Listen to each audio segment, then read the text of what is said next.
Berbicara mengenai peluang itu sebenarnya sangat luas, sangat profitable juga gitu, terkait jika kita membicarakan 3D printing di Indonesia. Mengapa? Karena semakin hari, semakin kesini itu semakin banyak industri yang membutuhkan teknologi ini. Karena apa? Keunggulan paling utama dari teknologi ini adalah dua. Yang pertama itu dapat memproduksi prototype dengan bentuk-bentuk yang kompleks, di mana bentuk tersebut sangat sulit diproduksi dengan proses manufaktur yang konvensional. Lalu yang kedua adalah prosesnya yang cepat dibandingkan dengan proses manufaktur konvensional. Nah, kedua hal ini justru dapat mendorong gitu ya startup-startup atau industri-industri yang memang aktif untuk mengembangkan produk secara fisik. Jadi proses pembuatan prototipe, bahkan mungkin produksi massalnya juga bisa digunakan si teknologi 3D printing ini. Juga makin banyak juga sih sebenarnya institusi-institusi selain perusahaan yang bisa menggunakan teknologi ini gitu.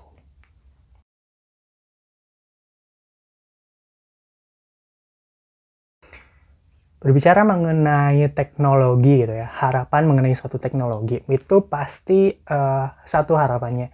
Teknologi tersebut itu tidak eksklusif. Teknologi ini dapat dinikmati oleh semua orang, oleh semua kalangan. Di mana semua orang di sini mempunyai kesempatan yang sama untuk menjangkau dan menggunakan dan memanfaatkan si teknologi ini. Jadi harapan saya ke depannya semakin banyak gitu ya institusi yang memanfaatkan si teknologi ini.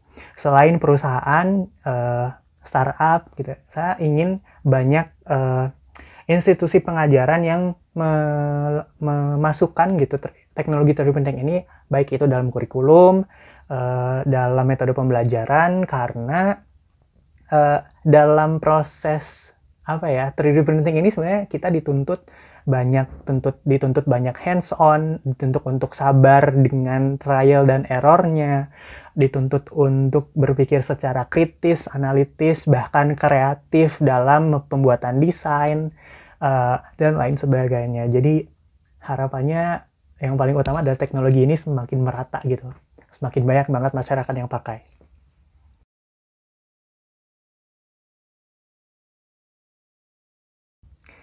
Oke, berbicara mengenai manfaat, sebenarnya berkaitan dengan kelebihan teknologi 3D printing ini. Jadi tadi kan kelebihannya ada dua.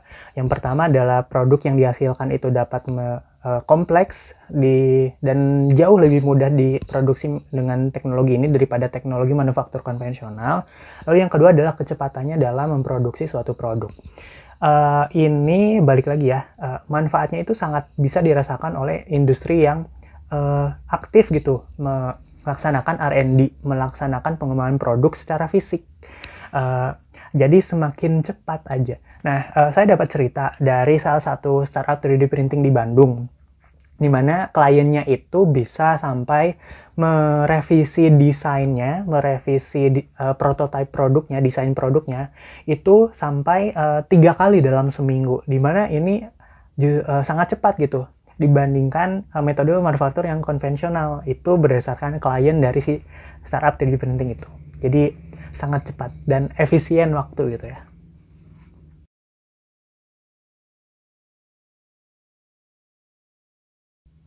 Oke ya. Ya, berbicara mengenai pesan, ini juga apa yang saya rasakan gitu ya dulu. Dulu saya sempat bingung juga gitu, kenapa sih saya harus teknik material gitu.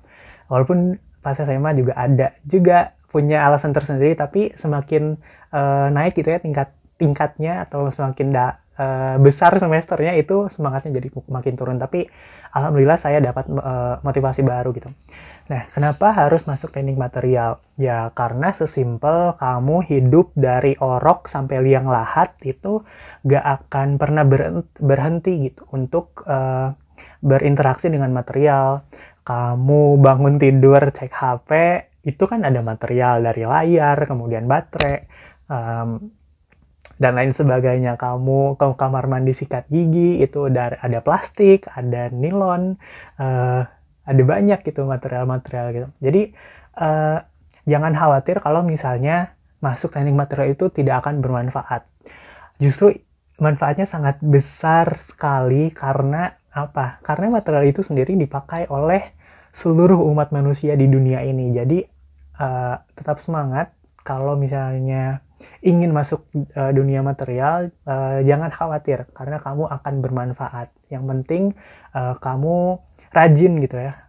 Kamu passionate menjalankan sesuatu yang kamu inginkan. Seperti itu.